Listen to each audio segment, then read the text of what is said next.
үзээд тэгээд ерөнхийдөө бол жил 9 сарын хугацаанд гэж ярьд юм да би тийм ерөнхийдөө бол N1-ийг бол авч чадсан байгаа. За тэгээд 20 онд JLP тэгээ R1-ийг авчаад их сургуульд ороод за би ямар их сургуулийг төгссөн бэ гэхээр Oberlin гэдэг та нар сонсож байсан байж магадгүй. Oberlin гэх нэг сургууль байдаг, Токиод байдаг, Мачида шид байдаг. За тэр сургуулийг болохоор би Global Communication гэдэг мэргэжлэр 3.5 жилээр төгссөн. За 3.5 жилээр төгссөн гэхээр хүмүүс гайхаж магадгүй. Ягаад 4 жил биш гэж тий. За энэ болохоор манайха их сургуульд орж байгаа хүмүүс маань ч гэсэн тогтоогоод аваарай. Ерөнхийдөө бол кредит нь одоо тий хурдан аваад дуусаад тэгээд дүүн нь өндөр, голч нь өндөр байх юм бол ерөнхийдөө Японд эрт төгсч чад болдог байхгүй. Тийм болохоор хэдүүлээ сургалтын төлбөрийг ч гэсэн хэмнэн гэсэн үг тийм ээ. Жин сургалтын төлбөр чи Японд ч бас хөөрхөн үнэтэй шүү дээ. Ялангуяа хувийн сургууль. Тийм болохоор тэгж эрт төгсөж болдгий шүү манайха. Анханасаа тэрийг ингээд толгоонтой хийчүүл бас та хэд маань ч гэсэн ирээдүйд хэрэгтэй байх гэж бодож байна. За тэгээд Global Communication-ээр төгсчөөд за энэтэй болохоор яг би Японд сурж исэн гэдгийг энэ би харуулж байгаа зургаараа. За цаашаа болохоор би 2020 онд яг манай аав болохоор сумач хүн байсан. Тэгээд би аавыгаа манай аав маань ингээ өөр хэсэг сантай байсан байхгүй. За одоогийн бидний хамгийн сайн мэддэг зоригт сан маань гэдэг байдаг штеп. Яг тэрнтэй адилхан манай аав бас юм сантай байж агаад би энэ саныг ерөнхийдөө бол 2020 оноос эхлээд өөрчлөлт авч явъя гэж бодоод тэгээд 2020 оноос энэ Токио сангийн доор ерөнхийдөө хүмүүст Японы хэл анханасаа зааж эхэлсэн байгаа гэсэн үг. За яг энэ үеэс л би хүнд ерөнхийдөө Японы хэл зааж эхэлсэн.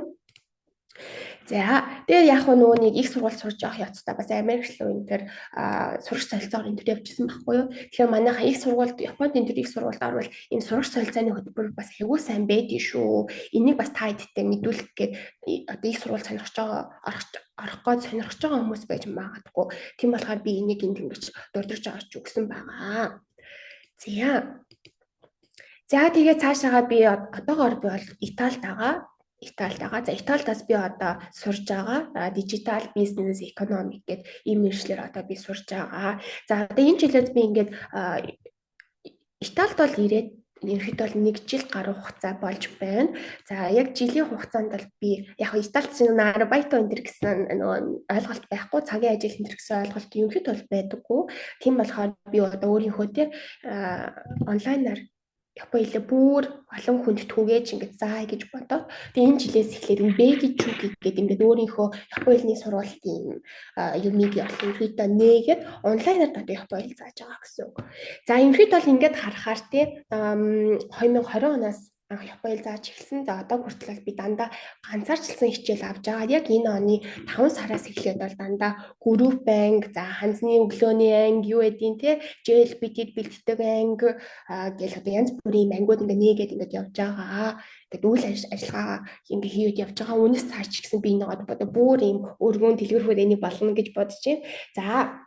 За цаашаа хэдүүлээ орох юм бол за шалгалтын төвшин гэнэ. За манайхаа одоо ингээд JLPT-ийн мэдээж митингд орж ирсэн юм чинь JLPT өгмөр байгаа хүмүүс байгаа. За төвшин бол янз бүр байгаа байх гэж бодож байна. За хэдүүлээ ингээд харах юм бол хамгийн тэр N5-ыг харъя тийм ээ. За N5-аас эхлээд харах юм бол ерөнхийдөө бол та хэрвээ N5 шалгалт өгч байгаа бол та ямар тий Японы хэлний ямар хэр хэмжээнд ойлгодог байх хэрэгтэй гэдгийг хэдүүлээ харъя тийм ээ. За тэгэхээр өдөр тутмын амархан өгүүлбэр үг ойлгодог байх юм бол та N5-ын төвшөнтэй байна гэсэн үг. Та хэрвээ N5-ын тийм шалгалтандаа тэнцчих юм бол та өдөр тутмын амархан өгүүлбэр үг ойлгодог юм байна гэсэн таньдыг одоо баталж өгч байгаа гэсэн үг тийм ээ. За N4-тэй хүн ямар юм бэ гэхээр суурь мэдлэгтэй энгийн өдөр тутмын харилцаа одоо ойлгох чаддаг тийм хүнийг бол хэлэх нэ. За та нар өөрсдөө бас хараад аваарай. За энэ 3 хүн гэхээр дунд шат буюу илүү олон сэдвээр уншиж тэг сонсож ойлгож чадна гэж байгаа юм л та. Илүү олон сэдвээр уншиж сонсож ойлгож чадах чадвар гэж байгаа. За энэ хоёртай гэж юм тийм ээ. За энэ хоёрын төвшин маань ерөнхийдөө бид та нар маань мэдчихэж магадгүй одоо Японд ялангуяа их сургуульд ороход энэ тэр айгүй хэрэг болдог шүү дээ энэ төвшин тийм ээ. За энэ хоёртой хүмүүс ямар байдığım бэ гэхээр сонин, сэтгүүл, телевизийн мэдээг ойлгож чадна. гэж байгаа. Тэгэхээр та нарт угаасаа ингээд сонсоход жоохон хэцүү сонсогдож магадгүй яа гэвэл манай хам хэрэг Японд амьдарч байгаа бол Японы мэдээсэн тий сонин сэтгүүл энэ чинь ингээд харахад сонсоход энэ тэр айгүй ханцтай айгүй хэцүү байдаг шүү дээ тийм ээ. Тэгээ тийм болохоор ялцчгүй энэ хоёр бол агсан шат юм байна гэж тэндээс ингэж ойлгож байж магадгүй. За энэ ихтэй хүн гэхээр ямар хүн юм бэ гэхээр төлөх одоо тий хэлтэйгээ адилхан төвхтэй мэдээллийг ойлгох чадвар гэсэн үг. Нэгсэндээ Японоор одоо тий сэтгэх Японы тим нэг одоо тий Япон хэлний Япон хүний ийм нарийн нюансуудыг сайн ойлгодог болсон байна гэсэн утгатай байх нэ. За цаашаа хэдүүлээ харъя л та тийм ээ. За одоо ингэ шалгалтын бүтэц орж ирж байна манайха. Анх удаа өгч байгаа хүн байж магадгүй 12 сар тэгэхээр хэдүүлээ нэг хараад авъя тийм ээ. За цаашдаа эсвэл энэ 4, энэ 3, энэ 2 гэж төвшөө ахаад явах сонирхолтой хүн байх. За тийм болохоор хэдүүлээ ерөөхдөө бол ингээд нэг хүснэгтэд оруулсан шалгалтын бүтцийг энийг хараад үзье. За тэгэхээр N5, N4 энэ 3 бол яах нь можи гой гэхээр яах нь ханц тий шинэ үг энэ тэрийг болохоор тусдаа өгдөг байх нэ тийм ээ. За харин бумпо доккай буюу одоо дүүрэн тий тэгээд уншлага болохоор бас тусдаа өгдөг байх нь N5-аас N3 яах. За тэгээд ингээд харахаар хэдүүлээ ингээд хуваад өгч байгаа болохоор цагаа менеж хийхэд арай амархан болоод ирж байгаа юм тийм ээ. Харин цаашаа хэдүүлээ харах юм бол N2, N1 болоод ирэхээр яаж юм? Бүх юунууд нь бүх можи, гой, бумпо, доккой гэдэг бүгдээр хамтдаа бидүүлээ өгөх шаардлагатай болж байгаа. Тэгэхээр шалгалт нөгөө нэг цагаа менеж хийх хэрэгтэй болчихно гэсэн үг. Энд дээр анхаараарай. За энэс бас ингээд бүтэн зургаар ингээд харахаар ерөнхийдөө бол хэдүүлээ харъя л та. Энэ бол ингээд нэг цаг 30 минут шалгалт өгөх юм байна. Цаг 30 минут. За ингээд дээшлээд ерөнхийдөө бол 2 цаг тий. За 160 гэдэг чинь юу хэдэн минут доо 60 120 чи 2 цаг 30 минут гэх. Юу нэг цаг 30 минутаас 230 минутын хооронд хэдүүлээ ингээд шалгалтаа өгөх учраас анхаарал төвлөрөлт маш их шаарддаг байна. Анхаарал төвлөрөлт JLPT шалгалтын дээр маш их шаарддаг. За ингээд хэдүүлээ бодъё. Ерөнхийдөө бол JLPT зөвхөн Япон хэлний төвшингийг чинь тогтоох гэдэг зөвхөн Япон хэлийг чинь хэр сайн гэдгийг чинь мэдгээд байгаа шалгалт ерөнхийдөө биш л дээ. Энэ гэхдээ зөвхөн JLPT биш IELTS, HSK зэрэг бүх шалгалтууд юу тийм зөвхөн хэлний чинь мэдлэгийг шалгах гаагүй манайхаа. Ер нь хэр их уншлагч техник сайн байна. Хэр үдэ уншихтаа сайн уншиж байна. Бид нар ч гэсэн монголоор юм уншихаар заримдаа ингээд бүтэн их уншихаар энэ сая юу ч үг гэд дахиж нэг уншаад идэв шүү дээ тийм ээ. Тэр чинь бид нар унших техник буюу одоо юу хий юм уншихтаа таархан маруухан байна л гэсэн утгатай болоод ирж байгаа юм л та. Тэр хэдүүлээ ерөнхийдөө бол сайн юм унших хэрэгтэй гэсэн үг. Сайн юм унших хэрэгтэй. За тэгээ төвлөрөх шаардлага гарч ийн тийм ээ. Төвлөрөх шаардлага гарч ийн. За тэгээ шалгалтынхаа бүтцийг сайн ойлгож байж энэ JLPT шалгалтын дээр өндөр оноо авах боломжтой гэж бол би бол ховтой гэж боддог байхаа. Тэгэхээр ерөнхийдөө бол JLPT шалгалт маань зөвхөн таны Япон хэлний төвшингийн шалгах гэдэг байгаа юм биш. Энэ дээр маш их те логик сэтгэлгээ өөр юу байдیں۔ Те унших чадвар, за тэгээд хэлний ч мэдээж чадвар гэд за ингээд анхаарал төвлөрөлт гэдэг энэ бүгд ингэж доктороо нийлжиж хэдүүлээ ерөнхийдөө бол шалгалтын дээр өндөр оноо авах боломжтой гэсэн үг. За ингэж байгаа. За манайхаа энийг өмнө харсан байж магадгүй. 2025 оны 12 дугаар сараас эхлэж JLPT-д өөрчлөлт орно гинэ гэж манайхаа харсан байж магадгүй тийм ээ. Гэхдээ энийг ингээ харахтаа хэдүүл ойлгоогүй байж магадгүй. За энийг би ингээл тайлбарлаад өгчээ. За юун дээр өөрчлөлт орсон юм бэ гэхлээр JLPT-гийн онооны хуудсан дээр CEFR гэдэг олон улсын төвшин байгаа шүү дээ. A1, A2, B1, B2, C1, C2 гэдэг маань одоо JLPT-гийн сертификат дээр маань одоо гарч ирнэ гэсэн үг. Бид нар бол N5, N4, N3, N2 го гахгүй буюу тэнцээгүй гэж сертификат дээр гарч ирдэг байсан бол одоо яах нь вэ? Одоо 2015 оны 12 сараас эхлээд A1 төвшөнтэй юм уу, A2 төвшөнтэй юм уу, B1 төвшөнтэй юм уу гэд хамт нөгөө нэг олон улсын стандартын бас нэг хинжитгүүнийг оруулж өгнө гэсэн үг байхгүй юу? За энэ дээр тэгэхээр манайх нэг юм анхаарах гарч байгаа. Нэг юм анхаарах хэрэг авч байна. За хэдүүлээ харъя. Миний яриа бол асуудалгүй сонсогдож байгаа тийм ээ. Асуудалгүй сонсогдож байгаа гэж байна. За янз бүрийн асуудал гарвал надад хэлээрэй. За Сонсогдохгүй байна. оо яна балан юм. За хэдүүлээ харъя. Энэчээс ингээд харах юм бол за жишээ хэдүүлээ харъя л да. N2-ыг харъя. За N5, N4 бол яг ингэ байгаагаараа л одоо тэ дүгнэлтчих юм байна. За N2-ыг харах юм бол нийтдээ 180 оноотой гэж юм тийм ээ 180 оноо. 180 оноо дээр хэдүүлээ яах юм. За 95-аар тэнцвчлээ. За энэ чинь болохоор 90-аар тэнцвэл та тэ N2-тэй тэнцэж байна гэсэн үг тийм ээ. Хэрвээ за хэдүүлээ энэ чинь 95-аар тэнцлээ гэж бодъё. 95-аар тэнцчлээ гэж бодъё. Тэгэхэд яах нь вэ? N2-ын сертификат дээр чинь N2 go гахгүй би N2-тай тэнцсэн байна та. Гэхдээ та B1 төвшөнтэй байна гэж гарч ирэх юм шүү дээ. B1 төвшөнтэй.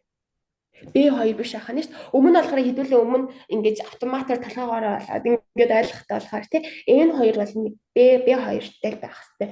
N1 гэхээр автоматар C1-тэй л гэсэн үг гэж ойлгодог байсан. Автоматар тий зүгээр одоо бид нэр гадаад дотоод ирсэн Америкэн төр ч юм уу явах үед өөр хүнд хэлэх та би Японы хэлний тий N5 N4-тэйг бол нөгөө гадаад хүмүүс ч ойлгохгүй шүү дээ. Тэгэхээр нөгөө олон улсын төвшин одоо тий төвшин олон улсын тэр А1 А2 юм уу гэдэг тэрүүг нь хэлэх юм бол илүү гадаадууд ойлгодог байхгүй юу. Тэгэхээр гадаадуудаа хэлэхдээ хэдүүлээ одоо энэ B2 C1-ийг энэ ашиглаж хэлдэг гэсэн үг. Тэгэхээр хэдүүл энэчээс харж байхад N2-тэй тэгсэн мөртлөө тэрнээсээ 111 оноос дээрс авах үед таныг яах нь B2-тэй гэж дүгнэх нь шүү дээ. B2-тэй. Тэ гадаад дотоод явхад ийш тийшээ та Америкт юм уу тэ их сургуулаа төгсчихэд Японд их сургуулаа төгсчихэд гадаад дотоод явхаар таныг за Японы ямар төвшөнтэй вэ гэдэг чинь асуудаг байхгүй. Тэгэхээр хэдүүлийн заавал энэ үгээр нь хэлнэ гэсэн. Тэгэхээр жоох өндөр оноо авах хэрэг гараад байгааз тэнцсэн ч гэсэн. Тэгээ N1 дээр харъя л да. 100 оноогоор арай ч тэнцсэн чинь B2-тэй гараад ирвэл жоохон төвхөн байгаа зү тэ. Тэгэхээр 141 биш авч ийж C1 гэж авч ирнэ шүү дээ. За хэдүүлээ харъя. За одоо хэдүүлээ нөгөө нэг юу руу гараад ирж байгаа. За N5, N4, N3, N2, N1-ийн өөртөө энэ эдгээр ингээ бие биенээ хоёр нь ямар ялгаатай юм бэ? N2-ыг ажилт одоо жишээ нь тий би одоо үүнээс хойш үнэхээр бол N2 дээр ингэж хийгэрээ N3 дээр ингэж хийгэрээ N1 дээр ингэж хийгэрээ гэсэн зөвлөгөө өгөх боловч N5 N4-ийн хувьд бол би арай өөр зөвлөгөө өгнө. За тэгэхээр энэ би төвшөнд харуул зөвлөгөө өгөх учраас хэдүүлээ хэлээд төвшин нь ер нь ямархуу бие биенээс онцлог шин чанартай юм бэ гэдэг гээс харчээ. За энэ N5 гэж бичсэн байна. N5 гэж бичсэн байна. За энэ болохоор Dokkai буюу уршлаг байна тийм ээ уршлаг. За Mijikkai бум буюу 3 Mijikkai бум буюу одоо богинохон их нь 3 асуулттай байна. За бас N5-ийн дунд зэргийн их нь болохоор 2 асуулттай гэнэ. За энэ болохоор Joho Kensaku буюу мэдээлэл хайлт нь болохоор ганцхан асуулттай. Ингээ хэдүүлээ ингээ нийт нь ингээд харах юм бол нэгэн асуултан дээр 4 минут зарцуулна гэсэн үг N5 дээр.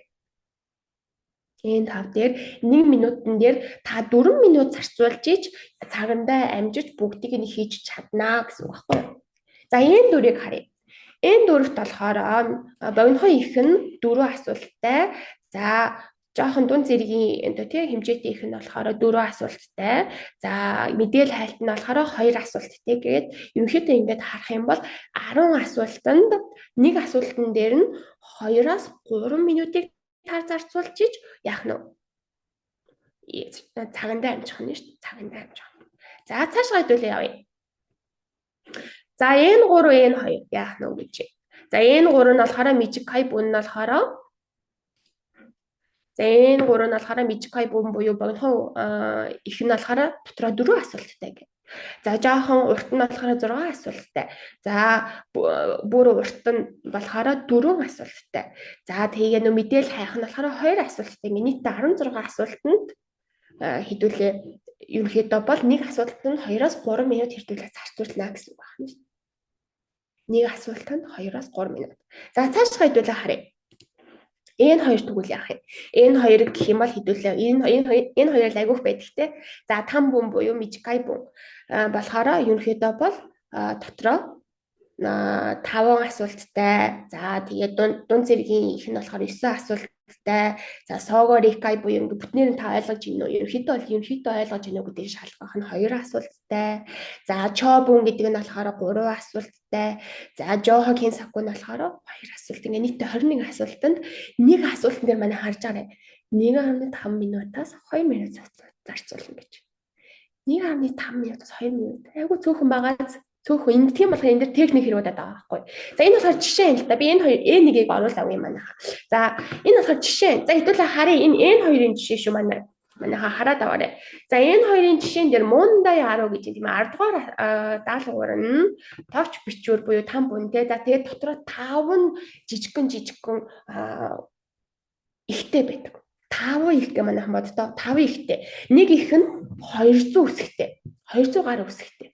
Тэгээд нэг их уншчаал нэг асуултанд хариулаад нэг ихийг уншчаал нэг асуултанд хариулаад яваад байгаа нь штэ. Тэгэхээр хэдүүл яах нь 5 өөр их уншина гэхээр та нар нэг улс төрийн талаар уншчаал нэг хүүхдийн талаар уншаал нэг хүүхдийн талаас шууд яах нь байгаль орчны талаар уншаал ингээл гих мэд ингээд толгоогоо switch буюу ингээд өөртөө таахаар та хэдэж жоохон хэцүү байна. За тэр нь та нар толгоогоо яах нь тасгах нь штэ.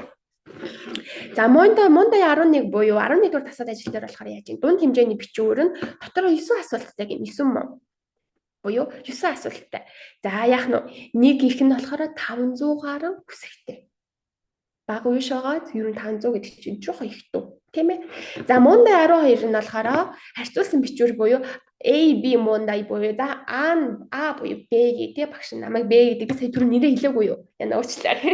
За B-гийн B болон B-гийн B болон за өөр хин бэ А нөө. За бит хоёрын B-гийн тий Монголын талаар ингэж бодож хаад А нь болохоор Монголын талаар ингэж бодож байна. Тэгвэл энэ хоёрын тий асуулт нь яг энэ хоёрыг харьцуулсан байх нь шүү дээ. Энэ хоёрын санал нийлж байгаа юм юу вэ? Санал нийлэхгүйсэн юм нь юу вэ? Гэт нэг их нь буюу миний санал бодлоор бичсэн миний санал бодлын талаар бичсэн их нь 300 гаруй үсэгтэй. Манай нөгөө ануугийн манай болохоор санал бодлын бичсэн их нь бас 300 гаруй үсэгтэй. Гэвь нийтдээ 600 гаруй үсэгтэй юм хэдүүлэн уншиж хагаад 2 асуултанд хариулах нь. За мунда 13 нь яаж чинь урт бичвэр буюу урт бичвэр 1000 үсэгтэй манайха энэ 1000 үсэгтэй. Энэ 1000 үсэгтэй юм уу 3 асуулттай байна. 3 асуулттай. За 14 нь Мондай 14 нь болохоор мэдээлэл хайлт буюу Жохо Кенсаку тий за арга хүснэгт хуваар зэрэгээс зөв мэдээлэл хурдан таних чадварыг шалгана. Тэгээд 2 асуулттай байна шүү дээ. 2 асуулттай. За хэдүүлээ тэгэхээр харъя л да энэ дээр JLPT-ийн за төвшнгөөс шалтгаалсан уншлагын онцлог юу юм бэ? Уншлагын онцлог юу юм бэ гэдэг хэдүүлээ харъя.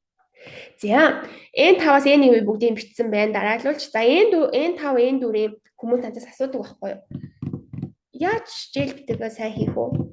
За N5, N4 бол та яалтчгүй янз бүрийн техник гэхээс илүү үг, дүрм, тэ холбоос үг энтрэл та сайн тавт. N5, N4 дээр бол тийм айхтар би техник энтер гэж ярихгүй. Яг үнийг хэлэхэд. N3-аас цаашгаа N3, N2, N1 болоод ирэнгүүтээ техник хэрэгтэй болчих. Техник хэрэгтэй болчих. За хэдүүлээ N5-ыг харъя. N5 нь за үгийн утга нь яах нь гол зүйл нах нь шүү. Гол зорилго нь таны үг хэр сайн ойлгож гин, өдөр тутмын өдөр тутмын өгүүлбэр хэр сайн ойлгож гин, өнгөрсөн цаг, ирээдүйн цаг юу гэдгийг өгөөсгсөн нөхцөл энэ төр ийм юмнууд ойлгож гинэ гэдэг чинь шалгаж байгаа юм баггүй. Тэндээ хэдүүлээ тэрэн дээр техник ярих боломжгүй гэсэн. За төвлөрөх зүйл нь үг дүрм дээрээ төлөвлөж байгаа. Үг дүрм дээрээ төвлөр. За хэнийг хэдүүлээ яаж одоо арга нь бүл N5-тай яаж бэлтгэх юм бэ гэхээр миний хамгийн түрүүн ихэнд хэлсэн үг дүрмээ сайн одоо basic буюу хундамаа сайн тавиа Японыхаа хундамыг. Тийм ээ? N5 гэдэг чинь өдөр тутмын энэ юу юм? Усыг юу гэдэг? Мизу. Ус уусан гэдэг юу гэдэг? Мизуно мимашта. Мизугийн ханз нь ямар юм гэдэг те? Ийм өдөр тутмын маш амархан юм хүмүүсийг хэлээс үгсэн. Энд дээр техник хэлээр ярих боломжгүй гэсэн. За N4. Тэгвэл N4 нь яа гэм бэ гэхээр холбоос үгнүүд орж ирдэг. Шикаши, га, кара, дакара, дискара гэх мэт холбоос үгнүүдийг хэрс ойлгож байна. Өгүүлбэр хэрс ойлгож байна гэдэг чинь шалтгаан байхгүй энэ дөрвөн дээр. Өгүүлбэр хэрс ойлгож. Хоёр богино өгүүлбэр нийлээд гол талд нь га гэж ороод ирэхээр яах юм? Ямар утгатай болох вэ? Ийм холбоос үг логик гэж шалгана гэсэн. Тэгэхээр энийг хэдүүлээ яаж тавтах юм бэ гэхээр бас л хундамаа сайн тавьдах тэр дүүрэн шин үг за тэр холбоос үгнүүд энэ төрөөр хэдүүлээ ажиллах нь шүү дээ. За харин манайха N3-аас болоод ирэнгүүт хэдүүлээ хэцүү болоод ирдэг те манайха мэдж байгаа. N3-аас N5, N4-ийн завсар нь алдажгүй. N5-аас N4-ийг хичээл хийхэд ганцаараа бол хийчих болчдөг. Ерөнхийдөө л ганцаараа хичээл хийгээд болчдөг. N4-өөс N3 руу төвшөө ахих үед айгүйх том gap буюу зай гараад ирдэг. Тийм болохоор яах нь вэ? Тийм болохоор хүмүүс айгүйх N3 хэцүү. Тэгээд N2 хэцүү гэж яриад байгаа байхгүй юу? Бас N3, N2-ийн бас дундлынхаа зайн жоохоо их. Тэгэхээр бас яах нь вэ? Дунд нь айгүйх сэжлэх хүүхдэд агиуг сэжлэх дүрмтэй за тэгэл хэдүүлээ докгүй уншихад олон янзын сэдвийн талаар унших хэрэг гарна, хурдан унших хэрэг гарна гэх энэ N3-аас ч эхлээд техник яригдчих эхэлдэг байхгүй. Техник яригдчих эхэлдэг. Шалгалтын дээр яаж одоо тий ажиллах уу гэдэг. За N3-ыг харъя. Зорилго нь цогц ойлголт буюу одоо их уншаад ерөнхийдөө ойлголт нь ямар байна тийм ээ. За төвлөрөх зүйл нь болохоор сэдв. Энэ их юуны талаар гарч байна. Тэ дүнлэлт нь юу байсан? Хиша буюу бичсэн хүнийхэн дүнлэл нь юу байв? Хишагийнхэн ботл нь юу байв гэх мэтчлээ. За энийг одоо хэдүүлээ яаж одоо тэ докка юм уу чокка энэ дээр хэрхэн сайн ажиллах вэ гэвэл mock test сайн ажиллавал зүгээр. Тэ mock test. За өмнө жил энэ дээр одоо даавдчих байсан хичээлүүдийн одоо шалгалтуудын материал дээр сайн ажиллавал зүгээр. За цаг хэд болж байна? Арай удаа яриад байна уу юу? За N2 нь болохоор илүү дэлгэрэнгүй. Энэ хоёр нь болохоор илүү дэлгэнгүй мэдээжтэй би түрүүн бас хэлсэн мэдээ тэгээ сонин энэ төр дээр орж ирдэг. Тэгэхээр хэдүүлээ бүр олон юмны талаар бүр монголоор ч тий олигтой сайн мэдэхгүй бид нэр юмныхаа талаар унших хэрэг гардаг шүү дээ энэ хоёр дээр. За тэгээд янз бүрийн энэ дээр бэлдэх арга нь гэх юм бол нийтлэл тий янз бүрийн нийтлэл шинбүн эсвэл өдөр өглөө болгон мэдээ уншдаг ч юм уу ингэж бэлдүүлэх зүгээр. За би энэ хоёр дээр би илүү дэлгэрэнгүй энэ хоёр дээр бүр дэлгэрэнгүй болоод явна. За энэ нэг нь болохоор илүү гүнзгий ойлголт илүү Япон хүний тий ийм одоо кангаи гата буюу яг ийм Япон хүн одоо юу юм Япон хүний одоо тий энэ нарийн нюансуудыг Япон хэлний нарийн нюансуудыг хэвээр ойлгох чаддаг гэсэн. За тэгээ хэл зүг. Нэг дээр Япон хэлний янз бүрийн тий хэл зүгнүүд яг л Япон хүн шиг болох тийм юмнуудыг хэвээр мэдчихэж одоо нэгтэй ерөөхдөө ол тэнцэж чадна. За нэг дээр тиймэрхүү юмнууд голцолж орж ирдэг гэсэн. За хэдүүлээ харъя. За би энэ дээр ингээ яг гурвал хуваацсан байгаа юм л та. Сайн хэрвээ та доккай, чоккай буюу уншлага, сонсгол хоёроо сайн ажилламаар байгаа бол танд ийм гурван анхаарах зүйл байгаа. Шалгалтын өмнөх сарууд хамгийн нэгдэх нь шалгалтын өмнөх сарууд буюу яг шалгалт өгч байгаа юм шиг бэлтгэл үеийн стратеги, за тэгээд дадлага хийх арга байлаа та өөртөө эзэмшүүлж авна гэсэн үг. За номер 2 нь болохоор яах нь шалгалтын өмнөх өдөр би сэтгэлээ бэлтгэх нь шүү дээ. Би сэтгэлээ бэлдэх. Яах юм шүнжэнгөө кино үзээд манайхан тийм хүмүүс байдаг байх л та. Шүнжээн кино үзэж мааш шалгалтаа өгдөг те. Эсвэл юу гэдэг өглөө амар идээд ч юм амар ус уугаад явсан шалган дээр очиад 0 гармаар идэг юу төвлөрч чадахгүй шүү дээ. Иймэрхүү юм нарийн ширээ юм өмнө бас бие бэлдэх юм дээр хэдүүлээ би хальт зүгээр юм хийж үгүй. За тэгээд 3 нь болохоор шалгалтын өдөр яг сцен дээр яг те тэр дукан дээр яг яаж ажиллах юм. Яг чоккай буюу яг сонсгол дээр яг шалгалтын өдөр яаж ажиллах юм гэдгийг ийм 3 шат байгаа. За яг энэ шалгалтын өмнөх сарууд дээр ажиллаж байгаа стратеги чинь яг энэ шалгалтын өдөртэй чинь адилхан л гараад ирнэ л дээ. Адилхан. За хэдүүлээ харъя. За энэ одоо юу бааханд бичиг юу гараад ирвэ тийм ээ манайхаа. За би ерөнхийдөө одоо яг хэдүүлэнгийн өнөөдрийнх нь ивентийнх нь хамгийн гол зүйл нь гарч ирж байна. За энэ болохоор би энэ хоёрын доккай буюу энэ хоёрын уншлагын Monday 11 буюу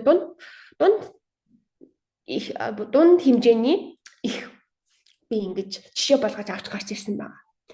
За би бас жоохон өөрчлөгөө артуулж арай хол байна. Зия.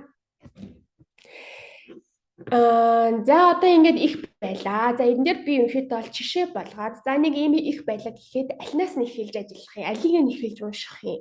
Тэ яах вэ гэдгийг би ерөнхийдөө ингээд тайлбарлаад өгье заа юу. За энэ бүр эхнээс нь эхлэе. За энэ нэг гэд би энэ бичсэн байна те. Нэг гэж бичсэн байна. За нэг гэдэг нь би энэ юу гэж бичсэн байна? Асуулт хариултаас сэдвийг төсөөлөх буюу эхлээд хэдүүл энэ асуултыг уншина гэсэн. Эхлүүгээ орохоос өмнө. Уншлагын их рүүгээ орохоос өмнө ялангуяа N3, N2, N1 дээр манайхан. За хэрвээ та ижүү өгч байгаа бол ижүү бас яг энэ шаарддаг. Ижүү амар хэцүү шүү манайхан. Ижүү дээр аягүй сайн бэлдчихсэн хүүхдүүд JLPT аягүй сайн өгөөд байдаг. Яг бол ижүү JLPT хоёрыг харьцуулахад яалтчгүй JLPT бол хажууд нь аягүй амархан байдаг байхгүй юу? Ижүү бол аягүй хэцүү байдаг. Тэгэхээр манайхан ижүү өгч байгаа юм байх мал яг энэ аргыг ашиглаарай. За би бас ижүү өгч ийсэн. За хэдүүлээ харах юм бол эхлээд асуултуудыг унших юм байна. За би энэ ногооноор ингэ тэмдэглэсэн байгаа дандаа keyword буюу гол түлхүүр өгсүүд. За ингээд асуултуудыг ингэ уншлаа. Хариултуудынх нь бас ингээд одоо би ингээд тэмдэглэсэн байж та энийг та нар ингээд шалгалт хийж авах үеэр харандаагаар ингээд тэмдэглээд явчих болно гэсэн үг. За гол түлхүүр өгүүдийг нь уншиж штэ бүгднгийн гол түлхүүрүүдийг нь уншаад за ингэхээр нэг та нар нэг барагцаад болно доо тийм ээ. За энэ их юу нь юуны талаар гарах гэдэг. Энэ их юуны талаар гарах гэдэг. Өөртөө бэлдэж штэ тий. За тэгээд сэдвийг төсөөлнө гэсэн үг. За энэ ч нэг иймэрхүү юм талаар гарах гэдэг энэ да. Тэгэхээр нэг миний мэддэг юм чи юу байгаа илээ? Тэ? Энэ болохоор косей буюу одоо хүн хүний онцлог шин чанарын тухай ярьдаг юм их байхгүй юу? Тэгэхээр хүн хүний онцлог шин чанар гэж юу гэсэн үг лээ? За энэ косей гэдэг энийг мэдэхгүй бол одоо миний үгийг мэдэхгүй бол ко гэдэг чинь хүн гэсэн үг, сэй гэдэг чинь сэй гацуу мацуу тий сэй дээр чанар манар дээр орж ирдэг. За тэгээ хүүсэн дээр орж ирдэг косей гэдэг. За гэт ингээд бас энэ ханзаа бас төсөөлөх нэ штэ. За тэгээд ингэж төсөөлчээ за нэг иймэрхүү юмны талаар гарах юм байна гэд би энэ ихээс яг юу болох хэвээр гэдгээ хэдүүлээ бодохын тулд энэ бүгднгийнх нь яах нь ерөнхийдөө би яадаг байсан бэ гэхээр арталт нь монголоор ингэ тайлбарлаж бичдэг байсан. Нэг үгээр ч юм, хоёр үгээр ч юм. Энэ нэг юмны талаар юм ээ, энэ юмны талаар юм байна гэдэг ингэ гэлс. Эсвэл ингэ дугуулцдаг байсан. Гол юмнуудын дараа нь ингээд энэ ихээ уншиж агаад яг ийшээ ингээд орохоор амар байдаг байхгүй юу? Ихээ уншиж агаад яг асуулт хариултыг нь олохдоо амархан байдаг гэсэн үг ингээд дугуулж байгаа. За тэгээд түлхүүр үгсийг хайж тэмдэглэнэ гэдэг би бас бичсэн байна тийм ээ. За тэгээд ингээ харангуйтай ямар сонирхолтой сэдв вэ? Үүнийг сайн ойлгоод уншия гэсэн тийм өөртөө тийм сэтгэл төрүүлэх. Энэ аягүй тийм сонирхолтой их юм шиг байх юм би тий. Манайхан ялангуяа N3, N2 нэг яг мэдчихэж магадгүй. Иймэрхүү их интернетээр айгүйх бидний мэдгүй сонирхолтой сэдвүүд гарч ирдэг. Тэгэхээр бас эндээс нэг юм шинээр юм сураад авчи. Энэ юуны талаар гарах гэдэг вэ? Юу мэдгүй юмны талаар миний мэдгүй юмны талаар гарах гэдэг ингээд сонирхоод тэр эхлөө ороод уншаад эхлэх юм бол илүү анхаарал чинь төвлөрнө. Илүү ойлгож мэдээ уншия гэж хэвлээ боддог байхгүй юу? За нэг нь болохоор за технո яах нь тэгэхээр асуултыг нь уншаад өөр ингэсэн төсөөлтөй болоод за тэгээ боломжтой бол арталтаа нэг монголоор ч юм уу тий эсвэл ингээд гол өгнүүдийн тэмдэглэж гэнэ. За хоёр нь яадаг вэ гэхээр энэ чүү гэдэг хэсэг ба. Чүү. Энэ болохоор одоо жоохон хэцүү өгнүүдийг японоор тайлбарласан. Чүү гэдэг нь ихийг чи хамгийн доотлолт нь бийж идэг. Жоо хэцүү өгнүүдийг нь Японоор амархан үгээр тайлбарласан. Энийг уншиж байгаа хэрэгтэй. Энийг уншихаар ерөнхийдөө бол энэ их дээр байгаа агуулгын гол түлхүүр өгөөд нь гарч ирэх магадлал аюул өндөр байдаг. Тэгэхээр энийг нэг ингээд нүдэгүүлгээ нэг харчих хэрэгтэй. Тэгэхээр хараад энэ их дээр нэг юм хүм гарах юм байна да. Гол түлхүүр өгөө ийм байж магадгүй юм байна да гэдэг нэг толгоонд юм хийчихнэ штэ. За дараа номер 3 нь яах нь. За хэдүүл одоо эхлүүгээ орж ирлээ гэсэн үг. Яг тий их рүүгээ орж ирлээ. За эхлүүгээ орж ирэхээс өмнө хэдүүлэнд би нэг юм хэлмээр байна. Манайхаа угаасаа N2-ыг 100% ойлгоно гэж байхгүй. 100% бүх ханцыг нь мэддэг. 100% бүх шинэ үгийг нь мэддэг. Тэ мэдгүй үгээ одоо 100% бүх хэмээг нь дүрмийг нь мэднэ гэдэг угаасаа тийм юм байхгүй шүү за. Тийм болохоор би чадахгүй байна, би болохгүй байна, би ерөөс 100% ойлгохгүй гэж битээ өөртөө тэгэж одоо тэгээрэй за юм аа. За тэгэхээр цогцлбороо нэгдүүлээ ойлгох нь хамгийн чухал гэсэн үг. Нэг бүчлээ ойлгохоос илүү. Цогцлбороор нь ойлгох нь чухал. За цогцлбор гэдэг нь юу юм бэ гэхээр эдгээр хэлж байгаа. Ингээд нэгдүгээр цогцлбор, ингээ 2, ингээ 3, ингээ 4, ингээ 5, ингээ 6, энэ нийтдээ ингээ 6 цогцлбор байгаа. Цогцлбороор нь ойлгож байгаа хэрэгтэй гэсэн. За мэдгүй үг ханзанд төвлөрөөд хэрэггүй мэдгүй үг ханз ороод ирэх юм бол за энэ ч нэг ийм үг орж байгаа юм чинь гээд ингээд мэдгүй үг 10 үгтэй өгүүлбэр байлаа гэхэд 2 за 4-ийн мэдгүй байлаа гэхэд тэр 4-ийн таацч болох байхгүй юу? За энэ ч нэг үйл үг юм шиг байна. Энэ нэг эерэг утгатай юм шиг байна. Энэ тэмдэг нэр юм шиг байна. Ингээд таагаад өөрөө ингээд таагаад дотроо төсөөлөд одоо хамт орсон байгаа үнүүдээс нь яах нь өөрөө нэг иймэрхүү юм шиг байна гэж төсөөлөд явчихна гэсэн үг. За тэр юусэн мэдгүй үг ханцсан битгий төлрөөрэй за. За тэгээ цаашаа хэдүүлээ явж хахад за 3 тийм ээ. Ингээд уншлаа. За тэгээд би болохоор яадаг байсан бэ гэхээр цогцлборын урталт энэ дээр ийм юм талаар гарсан. Энэ 2 дугаар цогцлбор дээр ийм юм талаар гарсан гэдэг монголоор ингээд ерөнхийдөө бол ингээд ганц 2 үг ингээд биччихдэг байсан. Яагаад гэвэл дараа нь ингээд хайхад амар гэдэг. Тэгээд скиминг буюу сканинг аргыг одоо ашиглана. Скиминг болон сканинг. За скиминг гэдэг нь юу гэсэн үг юм бэ гэхээр ерөнхийдөө бол нүд гүйлгэж уншина. Эсвэл бол яг энэ их дээр л яг юу нь байгаа юм шиг байна. Яг энэ хэсэг дээр л яг гол түлхүүр утга нь байгаа юм шиг байна гэж бодох үедээ тэрийг бүр нухацтай уншина. Тэрийг хэлж байгаа. За тэгээд уншихдаа холбоо үгсүүдээр тасалж уншиж бичиж болно. Одоо жишээ нь ингээд сандарч байгаа үед ингээд одоо накутева наримасе накереба наримасе ингээд айгүй юм гэл урт янз бүрийн одоо дүрмж байдаг үгч байдаг штэ. Ойлгоход хэцүү. Тэгэхээр яах вэ? Энэ дээр ингээд үг үгээр ингээд өөртөө амархан байдлаар ингээд зураад явчихдаг гэсэн хэрэг би таслаад зураад явчихдаг. Тэгэхээр амархан байдаг уншихад дараа нь уншихад ч гэсэн энэ хоёр ингээд нэг үг юм байна. Котоба гэдэг нэг үг юм байна. За юу гэх юм имиг анаа гэдэг нь ингээд холбоо өгсөн юм ингээд таслаад ингээд бичиж явчихдаг гэсэн. Тэр бас айгуу дайггүй арга шүү за. За одоо номер дараагийнх нь миний бас өгөх зөвлөгөө нь юу юм бэ гэхээр холбоо үгс дээр анхаараарай манайхаа. Нева найка дакара демо но дескара тэ интергэл ийм холбоо үгс дээр анхаар бас энэ дева най тишүүка дева най даруука интергэл тийм ээ. Тиймхүү юмнууд дээр манайхаа ерөнхийдөө даруука дева най тишүүка энэ дээр дандаа энэ хийшаа буюу энэ одоо тий эхийг ажиллаж байгаа хүнийх нь бичсэн хүнийх нь одоо бодол нь байждаг. Яг энэ эхийг бичсэн хүн заавал тийм байх ёстой гэд яах нь хэлдэггүй байх нь штэ. Тийм биш гэж үү? Тэ тэгж бодохгүй байна гэж үү ч юм уу? Тийм байж магадгүй ч юм уу? Ерөнхийдөө бол хийшаа буюу одоо энэ эхийг нь бичсэн хүн дандаа өөрийнхөө бодлыг тэгж хэлсэн байдаг шүү заа юу. За тэг өөр холбоо үгс дээр айгүй харах хэрэгтэй холбоос үг нь юу гэдэг юм бэ гэхээр шикаши тэг эсвэл коноёни ёсүрүни икаирото энтер гэх иймэрхүү өгнүүдийн ардаас дандаа гол санаанд нь явж идэг. За бас ингээ те демо дакара демо гівч те гівч гэдгийн ардаас хэдүүлээ яах нь өмнө ярьжсэн юм дандаа үгс гэж орж ирдэ штэ тий. За дакара гэхээр тийм болохоор гингүүд артлаас нь юу н ороод ирдэг юу гэдүүлээ тайлбар нь ороод ирдэг. Но дескара но гэдэг нь болохоор дандаа учир шалтгааныг тайлбарлаж авах үед орж ирдэг тий. Но гэдэг. За энэ то ю моно нано дес гэх тий. То ю моно нано дес гэдэг нь тийм учиртай юмаа гэсэн утгаар. Тэгэхээр энэ чинь учрыг тайлбарлсан гэдэг. Иймэрхүү холбоос үг иймэрхүү юмнуудаар айгуу сайн анхаараарай манайхаа. Тэгэхээр бичвэрийн логикийг ингэж чиглүүлээд явчихдаг байхгүй юу? Энэ ингээд нэг юм Монголын одоо юу гэх юм?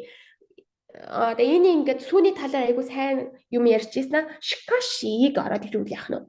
Гэхдээ сүүн яах юм? Зарим хүний хувьд гизүгдүүлдэг ч юм уу? Дакара тийм болохоор зарим хүмүүс нэг их удаггүй ч юм уу тийм ээ. Иймэрхүү ийм холбоос өгнүүдтэй айгуу сайн манайх анхаарлаа өгөх хэрэгтэй. За энэ дээр бас дахиад нэг юм хэлчихье. Асуултан дээр нь хариултан дээр манайха заавал тийм байх хэрэгтэй. Зэтай, зэхи тэ юу гэдгийг хад одоо юу бүр ингээ заавал тийм байх хэрэгтэй. Эсвэл заавал тийм биш гэсэн хариулт юу нь худлаа гэдэг шүү. Ер нь их юм дээр тэгч заавал энэ төр гэд хариулт юу байх байдаггүй. Заавал гэсэн. Канараа зүү энэ төр гэлтэй.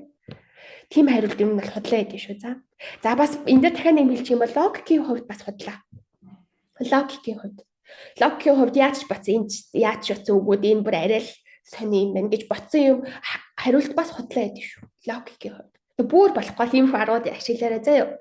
За дараагийнх нь ерөнхийдөө дууссан дээ миний ярих гэсэн юмнууд. За дараагийнх нь болохоор за ерөнхийдөө бол ажиллахтаа ингэж ажиллах юм байна гэдэг хэдүүлээ харчлаа тийм ээ. За тэгээ мэдээж энэ асуулт хариултан дээр нь орж ирж байсан. Эсвэл асуултанд нь орж ирж байсан. Энэ нөгөө нэг адилхан утгатай үгнүүдийг хэдүүлээ олох хэрэгтэй. Адилхан утгатай үгнүүдийг нь олж иж за энэ хавьтал хариулнаага юм шиг байна. Тэгэхээр яах нь энэ хавьтал хариултанд байгаа юм шиг байна. Тэгэхээр энтэй адилхан үг хаана вэ гэд адилхан утгатай үгээр нь хайж агаад хэдүүлээ бас асуулт хариултаад бол зүгээр байдаг. За дахиад нэг юм хэлэхэд одоо шинэ хэдүүлээ сайн харж байгаарай. Энэ 60 дугаар асуултын хариултыг хэдүүлээ энэчээс олчлаа. За 62 дугаар асуултын хариултыг хэдүүлээ энэчээс олчлаа. Тэгэхээр 61 дугаар асуултын хариулт хаана байх вэ? Энэ хоёрын голдол байх хэрэгтэй. Тэгэхээр яах вэ? Энэ 60 61 62 гэдэг ингээд энэ дараалал хариултууд нь ингээд байгаа гэсэн утгатай шүү. За тэрэн дээр бас анхаараарай. За дараагийнх нь энэ бичвэр дээр одоо энэ яг ажиллах хаас гадна би өөр зарим нэг типүүдийг хэлье. За тэр нь юу юм бэ гэхээр цаасан тасаж өөрийн гэсэн тэмдэглэх арга барилтай болох. Одоо шалгалтаар гибринт очиод бичээд унахгүй шалгалт болохоос өмнө 1 сарын өмнөөс ч юм уу тий 14 хоногийн өмнөөс яг ингээд өөрөө хэвлэж гаргаж агаад жишээл бид өмнөх жил аваад ирсэн шалгалтуудыг хэвлэж гаргаж агаад өөрөө яг дээр нь шалгалт өгж байгаа юм шиг бичээд тий өөр яадын шалгалт өгч байгаа юм шиг бичээд за тэгээ тэмдэглэл хийгээд өөрийн гэсэн тэмдэглэх арга барилтай болоод одоо ингээл өөрийн гэсэн тэмдэглэх арга барилтай гэдэг юу гэсэн үг юм бэ? Нэг бөөрөнхөр зурх юм уу? Энийг ингэ доогуур зурх юм уу? Эсвэл энэ баацуу энэ X центрийг тавих юм уу гэд өөртөө ажиллаад өөртөө чи яавал илүү амар байна. Өөрийн гэсэн тэмдэглэх арга барилтай болоорой. Тэгээ шалгалтаас өмнө яг шалгалт өгж байгаа юм шиг яг энэ ихүүд дээр яг цаасаар өөрөө манайхан цаасаар хийж үзээрэй. Битгий зөвхөн компьютер дээр за дандаа юм харж байгаа дуцаараа дандаа тий тасал ажиллаж байгаад шалгалтанд ороорой за тэгвэл хэцүү шүү. Цаасан дээр өөрийгөө тасгаарай гэсэн үг. За цаасан дээр өөрөө тасгаарай гэж хэлсэн дээр бас яг одоо шалгалт болохоос өмнө хэд удаа 2 3 удаа ч юм уу яг ийм тий дизайны бүр яг ийм шалгалтын материалыг юу авч хэвлэж аваад яг өөрөө шалгалт өгж байгаа юм шиг яг ийм бие барьсан хувцас центр өмсөж агаад гэрээ хувцастай биш манайха яг бие барьсан хувцастай өгж аваад чимээгүй газар уцаа хоол тавьж агаад 2 цаг энэ төр шалгалтаа 2 3 удаа хийгээд үзээрэй. Яг шалгалт өгж байгаа юм шиг.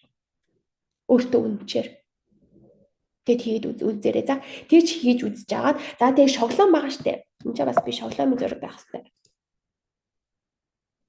Яг энэ шоглоон дээр манайха өөртөө хийгээрэй. Бас гэртээ ажиллаж байгаа. За тэгээд би энэ дээр яадаг байсан гэхээр одоо монда ичээ гэдэг тэгэхээр би монда ичээнд бүгдийг дуулчаад дараа нь ингээд зөвхөн монда ичээг ингээд дараа нь ингээд бөглөдөг. Тэгэхгүй бол манайхан сандарсандаа болоод 4-ийн хариултыг 5 дээр бөглөдөг ч юм уу тийм хэм гарч ирдэг шүү. Энэ дээр манайхан сайн анхаараарай за. Тэгээд гэртээ ажиллахтаа ч гэсэн энтэй сайн ингэж одоо тасаарай. Хариулт ууцтай гэсэн үг. За өөр за би барьсан хувцас бол манайхан үнэн шүү. Гэртээ ингээл хідүүлээ ингээл хамаагүй бие задгаа тавиал те. Ингээл нэг хичээл ингээл хийдэг штэ. Тийм биш ингээл джеймс мэс өмсөж жагаад те. Тэгээд бас хичээл хийвэл бас өөрөө идэв шүү. За дараагийнх нь болохоор жинхэнэ шалгалтын ижил орчин дасгал хийх хувцлах бол би сайн хэлсэн. За үгийн сангаа стратегтэй нэмэгдүүлэх гэж За хэдүүлээ ингээл ерөнхийдөө юм шалгалтын материалуудаа ингээл дандаа бэлдээл ингээл хийгээл байх юм бол ерөнхийдөө бол хэдүүлэндээ ингээд өөртөө ингэсэн энэ үгийг би өмнө харж ирсэн шүү дээ. Энэ үг өмнө гарч ирж ирсэн шүү дээ гэд. Ер нь л өмнө гарч ирж ирсэн үгнүүд аюух тавтагдаж гарч ирээд байдаг байхгүй юу? Тэгэхээр тэднийгээ яах нь өө би энэ үгийг би өмнө зөндөө харж ирсэн. Гэхдээ би одоо өөрт мэдэхгүй байна гэд өөрөө шинэ дэвтэр гаргаж байгаа ч юм уу те. Тэр шинэ үгээ тэмдэглээд тэр шинэ үгээ өөрөө сурах нь шүү дээ. Тийм ээ? Окей, за надад өмнөх онуудын шалгалтын материал байгаа шүү. За би дараа нь хэлнэ манайхаа. За хүлээж аваарай.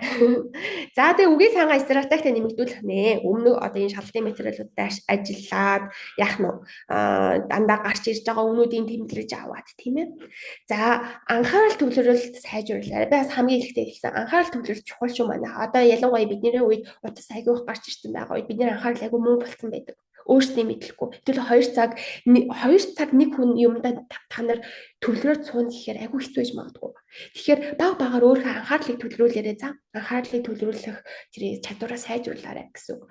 За дараагийнх нь унших дадал үүсгэх ёстой манайхан. Унших дадал. Би бас түрүү хэлсэн тийм ээ. Хэдүүлээ монголоор их уншаад ч гэсэн заримдаа ойлгодоггүй шүү дээ. Ингээд заримдаа ингээд гүйлгээд уншиж чана сая юу ч үү гэж дахиад уншдаг тийм ээ. Хэдүүлээ өөртөө гэсэн төрлөх хэлээр тэгж амж Япон хэл дээр яаж чадах юм. Тийм болохоор өөрийнхөө дуртай ном, өөрийнхөө дуртай юу гэдэг манга ч юм уу юм унших юм л байвал хэдүүлээ би болохоор яадаг байсан бэ гэхээр Диншанд байхдаа дандаа ном ингээд уншиж явдаг байсан. Японд байхдаа. Тэгээд яг ингээд метронд оронгуудаа л би одоо би ном унших хэрэгтэй гэд өөрийн гэсэн нэг тийм юутай болцсон. Одоо тийм дадалтай болсон. Тэгэл шууд метронд оронгуудаа ойлгохгүй байсан ч гэсэн уншаал байдаг. Яа за энэ хэсгийг яг ойлгочлаа. Энэ дээр юм гарч ийн тийм ээ гэл. За тэгээ цаашаа явж байгаа. Энийг ойлгосонгүй дээ гэл. Тэгэхээр унших дадалтай манайхан болсноор Япон хэл юм ингэж бичигдсэн юм байна. Энэ үүний ардаас энэ үг орд юм байна гэд өөрийн гэсэн нэг тийм одоо юутай болчдөг байхгүй юу? Тийм нэг feeling гэдэг чинь нэг тийм мэдрэмжтэй болцдог гэсэн.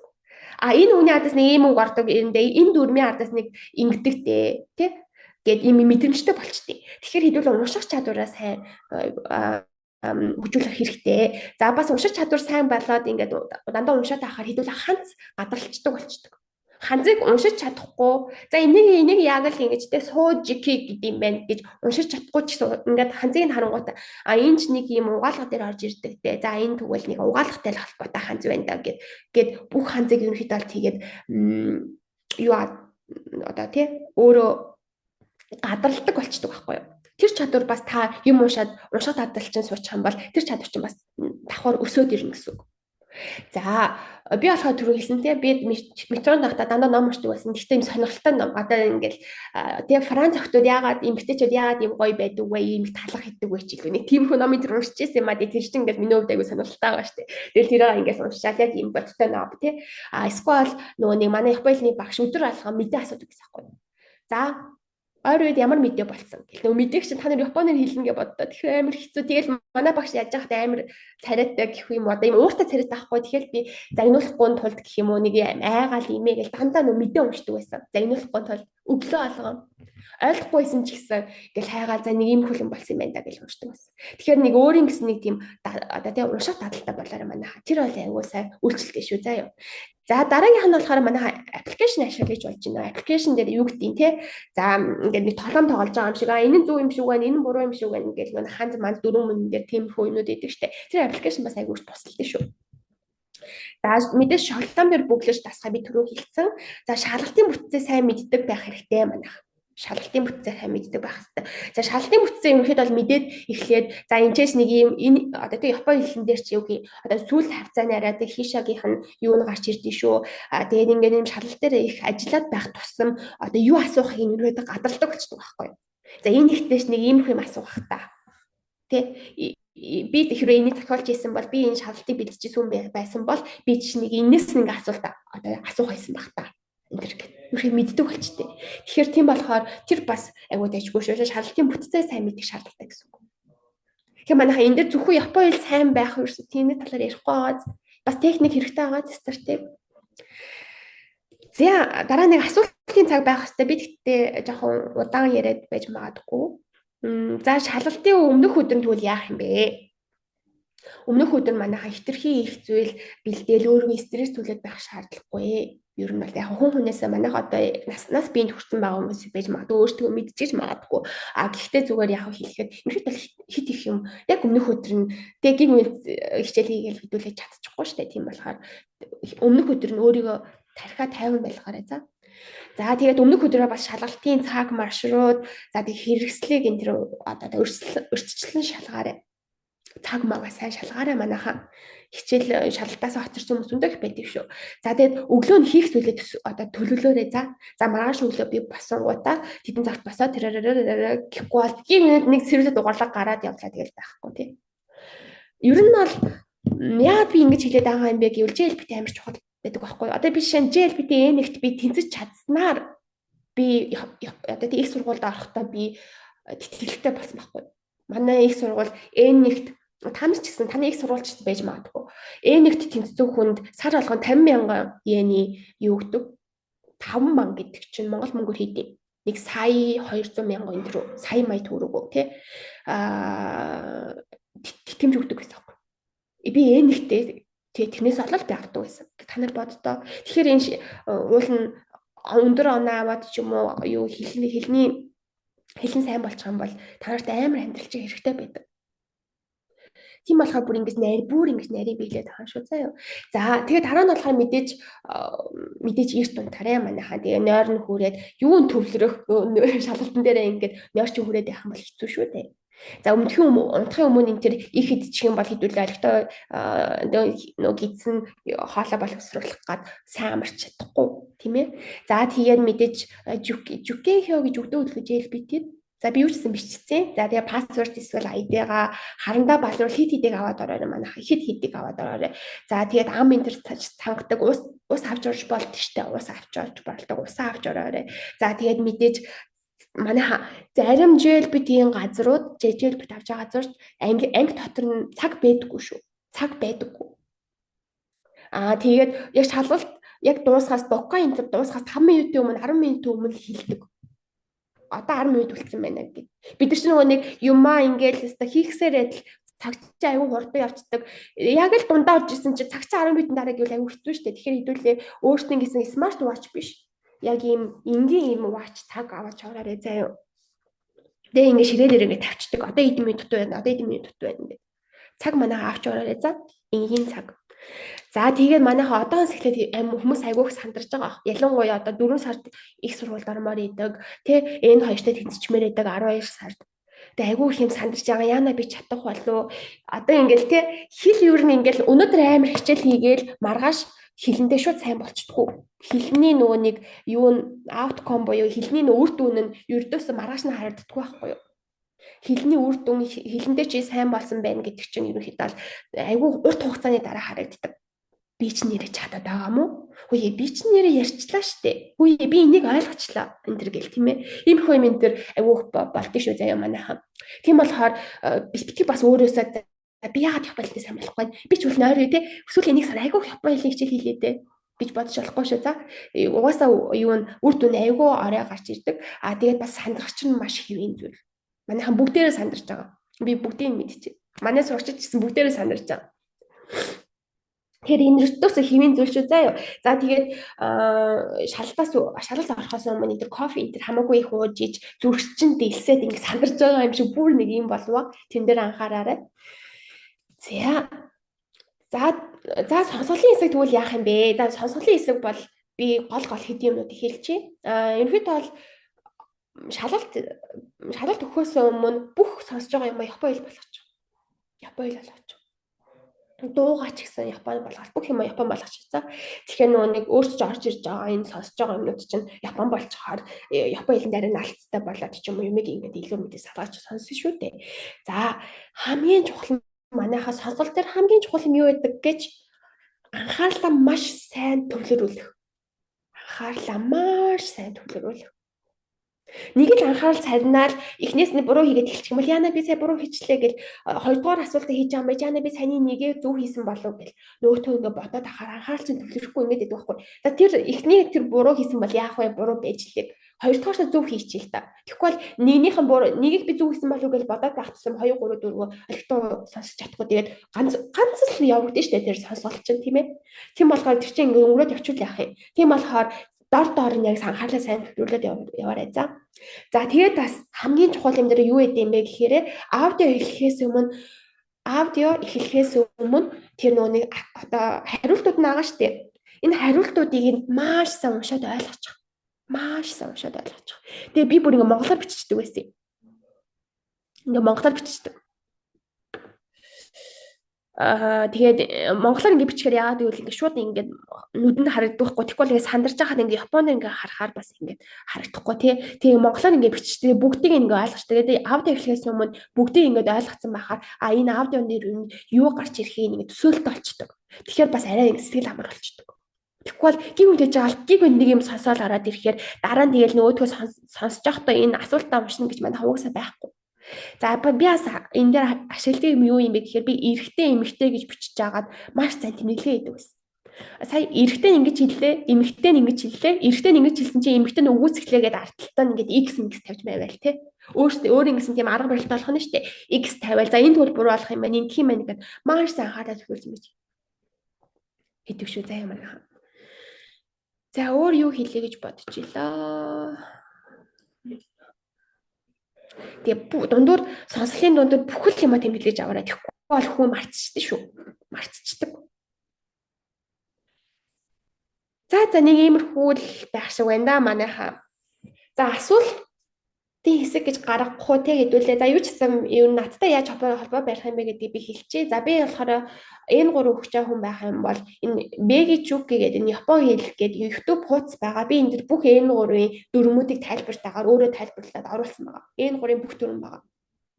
Иш ороод N3-тэй бэлдэж болно шүү. За би өөрөө бас нөгөө YouTube channel-тэй энэ дээр болохоор одоо Япон хэлэндээ бас жил 9 сарын хугацаанд одоо яаж авсан бэ гэдээ өөрөө туршлагыг хуваалцсан бичлэг энэ дээр оруулж исэн. Тэгээ тэр мэрийг энэ дээр та нар үзэж болно. За би болохоор бас нөгөө Америк руу явж исэн гэж хэлжсэн шүү дээ.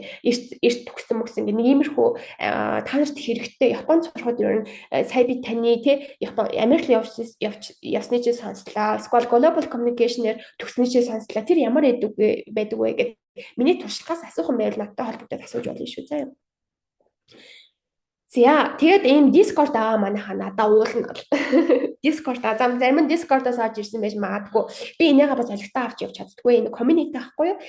Манай энэ дээр ингээд энэ үнэгүй. Тэгээ ингээд бид нэр ингээд биеийнхээ ярилцаад одоо юу хин ярмаар байгаа хүмүүс нь Японоор яриад биеийнхээ хуваалцмаар байгаа хүмүүс нь биеийнхээ тий юугаа хуваалцаад туршлагаа хуваалцаад тэгээд ингээд явдаг. За энэ дээр болохоор түрүү надаас хүн асуусан байсан. Жишээл би тийг өмнөх жил авч ирсэн. Мок тестүүд байна уу гэдээ байгаа. Энэ дээр байгаа. Энэ дээр үнэгүй байж байгаа. За ийшээ орж ирээд манайхаа авчиж болно. Надаас линкийг авчиж болно шүү заяа. За энэ дээр бас би нэг хичээлүүд явуулдаг байхгүй юу? Групп нээж агаад хүмүүс болоо Facebook дээр групп нээж агаад ингэ хичээлүүд явуулаад идэг штэ. Би болохоор энэ дээр групп нээж агаад сурч нартайгаа холбогдоод ингэ явчихдаг гэсэн үг. За тэгээ би вебсайттай миний вебсайт дээр ороод бас би ямар хичээл юм хэлтэл заадаг гэдгийг харчиж болно. Вебсайт маань энэ байна. За миний Begi Chuki гэдэг юм хэд бол юу руу харахад харагдана дөө. Facebook руу ч юм уу эсвэл Instagram руу орохоор юм хэд бол харагдана. За манайха асуух юм байна уу? Юм асууж болох уу ямар хаа гэхгүй. Асуултын болон байгаа болов. Сайн байна. За асуултын болон одоо Япон цагаар одоо нэгэнд юу дөрөнд бас Begi ихтэй бас баярлаа. Үнэхээр бас үнтэй гоё JLPT-г яаж бас амархан хэлбэр аргаар илүү одоо тий цаг хугацаа хэмнэсэн аргаар илүү бас одоо Япон хэлний шалгалтыг бас сайн ойлголоо. За тэгээд асуулт хариултын болон ойролцоогоор 10 минут төслөхээр өнөөдөө төлөвлөсөн байгаа. За тэгээд асуулт асуух хүн байвал бас гараа өргөөд эсвэл шууд микрофоноо нээгээд асууж болно шүү. Баярлалаа.